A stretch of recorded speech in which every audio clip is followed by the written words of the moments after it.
Hello, hello, hello. Welcome to week 23. Yes, this is session 23, week 23. We have been working through each week on a different aspect of our businesses.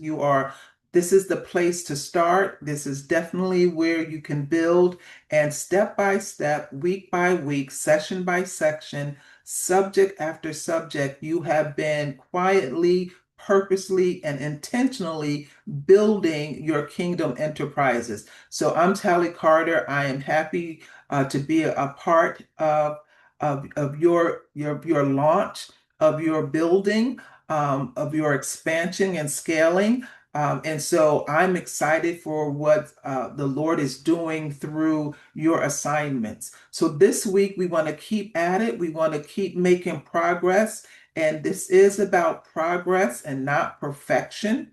And so every week we fine tune another aspect of the business, and before you know it, your business will be up and running, and it will run well, and it will run long, and it will grow. And so I'm excited to see all of your endeavors, and thank you for allowing me to be a part of it. And so this week, especially, we want to talk about pricing as a prophetic act. Yes, pricing as a prophetic act. And this is a topic that is always can be a bit challenging, but we're going to dig into it today. Our scripture is from the book of Matthew, the 10th chapter, and the 10th verse. Very short verse. It simply says, the worker is worth his keep. The worker is worth his keep. So I want to challenge us this week. We're going to talk about something that you probably haven't examined deeply, because often it's hidden in plain sight and it's disguised as a virtue. So underpricing your work is not generosity. And I know how that sounds. I know the instinct that rises up to defend the practice. You tell yourself, I'm just trying to make it accessible. I don't want money to be a barrier to people getting the help that I can provide. I'd rather serve more people at a lower price than fewer people at a higher price. Those instincts feel righteous. Many of them come from a genuine heart of service. And in this series, I want us to sit with the uncomfortable question before we go any further. When you charge less than your work is actually worth, what are you communicating? Not about your clients, but about your calling.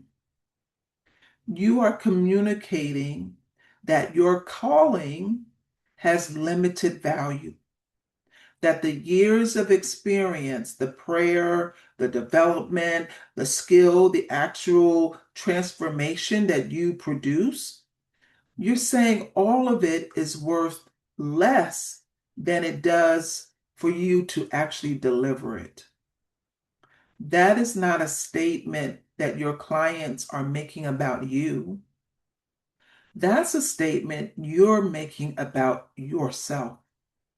And Matthew's chapter 10 and the 10th verse says that that statement is false.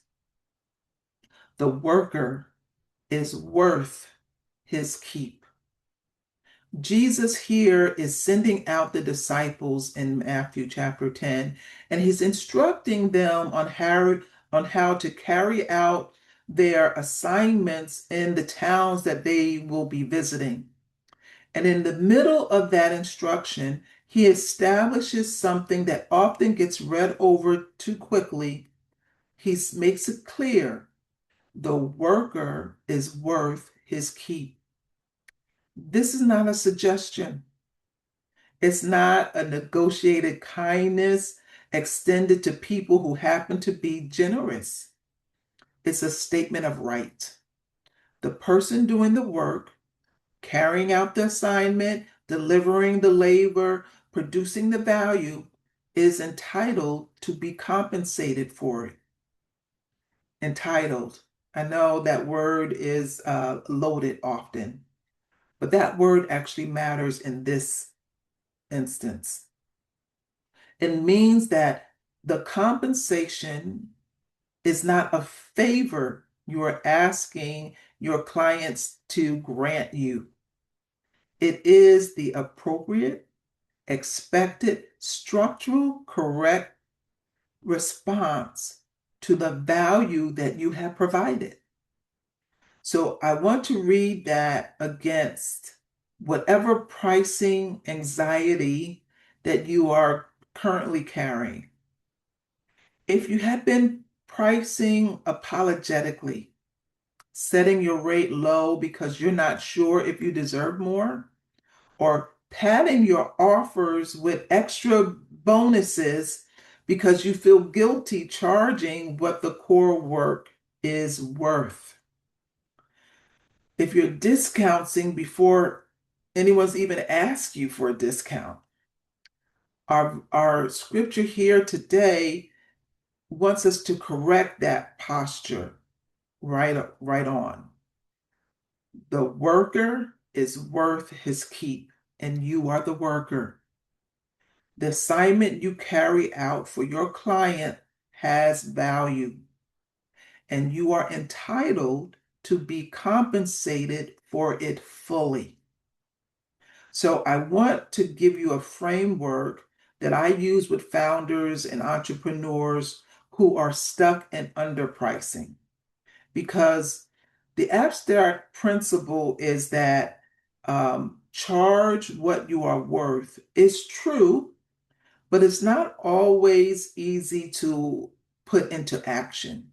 And so we want to work on an actionable version of how you are to price things. A correctly structured price has to do four things simultaneously. If it cannot do all four, it is not actually a price. It is actually a subsidy that you are quietly providing to your clients, funded by your own undercompensation. So, first, your price has to cover your cost. Every input that goes into delivering your products or service, that includes your time, your tools, your materials, the contractors you work with, any support that you rely on, all of your overhead, it has to be accounted for in the price. A price that does not cover the actual cost is not sustainable, no matter how many clients you get. The second thing your price has to do, it has to pay you fairly, not the leftover amount every time um, after everything else is covered. And so whatever's left over is what you pay yourself. No, the price has to be deliberate. It has to be a calculated compensation for your time, your expertise, and the value you create. So if your price does not include a real wage for yourself, you are not running a business. You are running a volunteer operation that happens to generate some revenue. The third thing I know is getting tight, but the third thing that your price has to accomplish, it has to fund the mission, your kingdom builders. So mission is inherent in what you are building. So if your price um, doesn't include your ability to be generous, to be giving, to have community impact, or resource for work that does not doesn't always have to generate revenue. If your price doesn't allow you to be able to do that, then your price is off. Your price has to build in your ability to fund the mission. And it can't be something that you hope you'll be able to do because you have something left over at the end of the month. You have to build it into your price. And then the fourth thing, and this is usually the one thing that founders and entrepreneurs and leaders always put off, and it's improper. Your pricing needs to build reserves for you. So you need to have a margin for taxes, a margin for when you're in a slow season, a margin for reinvestment to grow your business, and even a margin for the unexpected. So a price with no margin for reserves leaves your business really one bad month away from real crisis. So your price has to cover the costs, pay you fairly, fund the mission, and build reserves. All four of those things need to be built into your price. So if your current pricing cannot do all four, then it's not a complete price. No one of those things can be put off to later. So if it's not a complete price and the gap is being paid by you quietly every time you produce a product or deliver a service, it's going to add up. So I want you to think about that. And I also want to address something that I mentioned earlier because I think you need to hear it again. When you underprice, you are making a spiritual statement, whether you intended to or not. And the statement you're making is that your calling, your gift, your years of preparation, and the transformation your that you produce and the people that you're serving is actually worth less than they actually are. So this statement actually contradicts the very theology that we have been discussing here in this community. And we have been building this for weeks, right? We have talked about dominion as governance and not domination. We have talked about money as a covenant tool and not a worldly compromise. And we've talked about your assignment as something with genuine, significant value, worth structuring the way you do life to bring it about. It's worth building legal protections for, and it's worth pursuing with this weekly discipline and excellence. So underpricing actually undermines all of that, all the work we've been doing. So it actually says, my assignment is valuable enough that I'm prioritizing my life to accomplish it, but not valuable enough to charge what it's actually worth. Hear the contradiction? So that contradiction does not just hurt your bank account, it distorts the witness that your business is meant to carry. A kingdom enterprise that consistently underprices is quietly teaching everyone who interacts with it that kingdom work is supposed to be cheap, that ministers and missionaries and kingdom builders should expect to struggle financially, and that charging appropriately is somehow less spiritual than charging too little. None of that is biblical. The worker is worth his keep. Point blank, period. So I want you to have courage to price correctly. And so, you know me, I think it's better that I'm frank with you than only encourage you. I want to be real clear with you.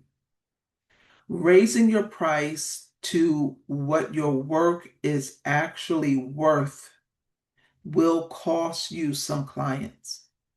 Not because your work got worse, but because some people were only willing to engage with you at the underpriced rate. And when the rate reflects reality, they will go elsewhere. I want you to anticipate that. Okay? We anticipate dominion. And I want you to understand that something important about who typically leaves you in those instances. When you price correctly, it's not usually the clients who would have help you build what God has designed for you to build. It's usually the clients who were drawn specifically by the underpricing, those who value the discount more than they value what you're actually providing. And so they were never going to stick with you in the long haul. They weren't going to grow with you. They weren't going to refer you to others. They weren't going to advocate for you. They weren't going to become the ideal client who would ever pay you what the value actually calls for.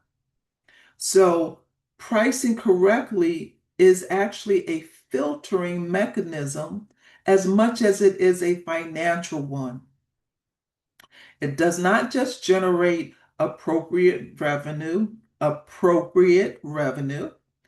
It attracts the clients who are aligned with the actual value of what you offer. And it repels the ones who were never going to be the right fit client, regardless of the price. So that filtering requires courage because it feels like risk in the moment. It is not risk, it is alignment. And alignment, even when it costs you something in the short term, is what sustainable dominionaires, people who are building kingdom enterprises, is what those enterprises are built on. So sit with that this week. In our reflection, it's really time to get this right because it's harder to correct it later. So since you're just launching your business, plan to launch it correctly at prices that will help your business be sustainable. So ask yourself, does my current pricing actually cover the cost, pay me fairly, fund the mission, and help me build reserves? Or is it a subsidy that I'm personally funding? Walk through each of those four categories honestly with your actual numbers, not your hope for numbers, and calculate where is the gap. What would your price need to be to genuinely satisfy all four? Also, let's deal with this spiritual statement that we've been making erroneously. You know, what statements have you been telling yourself about your current pricing is about the value of your calling? Is it priced the way you actually believe? Be honest about the gap between what you say you believe about your assignment's value. Your assignment has value, and what your invoice is actually charging for. Are they aligned. And if there is a gap, this is the week to close the gap. Not with a dramatic overnight charge, you're gonna raise your prices 200% overnight. No, that's not what I'm saying, but we want to be deliberate and courageous enough to step towards pricing that reflects the truth about the value that you're creating. The worker is worth his keep. Price like you believe that. All right. So I want to know what's keeping your pricing small, smaller than your assignment. So you know what to do. Leave me a comment and let me see how I can help you. Is it about fear about losing clients? Because that's real. Is it maybe you're uncertain about your worth? What should you be pricing? What should you Yeah, what should you be pricing? And have you compared yourself to others? What's similarly being charged? What is it that is hanging you up with your pricing? We want to deal with that this week. So let me know, and I'm happy to help you step into the right direction. We'll we'll be- we'll take that step together. And so, of course, as an executive counsel, I would be remiss to not leave you some legal tips that will help in this instance. So, tip number one, a defensible price with a real cost plus calculation, cost plus, is not a guess based on what feels comfortable to charge. No, it's actually evaluating what the market will bear. So you have to calculate every direct cost of delivering your service or product. Your time at a real hourly rate, materials, tools, contractor support, administrative support, um, uh, all reasonable allocations of your overhead need to be cost out. Um, uh, you need to price it. You need to know what that's going to cost you to do. Then you add your margin on top of that. Most early stage founders and entrepreneurs underprice specifically because they have never calculated their actual cost of delivery. They price based on what they imagine the market will tolerate rather than what the math requires. Run the calculation this week, cost plus.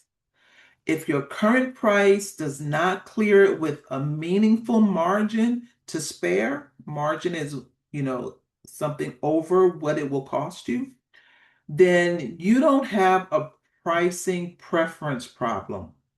You have a pricing math problem. And that needs to be corrected before you can take on another client because you're probably not charging enough. And if you don't charge enough, you never can catch it up. It it it doesn't correct by volume. All right. So we want to do a real cost plus calculation this week. Secondly, when you are ready to raise your prices, before you do publicly, I want you to update all your contracts, all your client-facing materials at the same time. Do those two things first, not afterwards, right? We don't want to verbally say something to a client and not have corrected our documentation and our uh, marketing materials. We don't want two statements being made. So a price increase that is not reflected in your written agreements can create ambiguity about what existing clients owe you versus what new clients will be charged. And that can create disputes If a returning client expects the old rate without it being clearly addressed in your documentation. So you want to build that practice now, right? We are developing the habits for our businesses so that we can maintain success. So anytime that your pricing changes, the updated rate goes into your documents and your marketing materials before you speak that price verbally to anyone, right?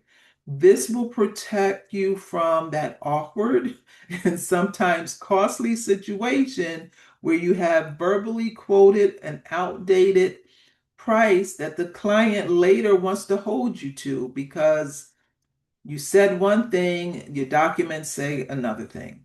So fix your internal documentation and public facing materials before you start to um, just verbally say a price to a client, right? So this will eliminate friction later.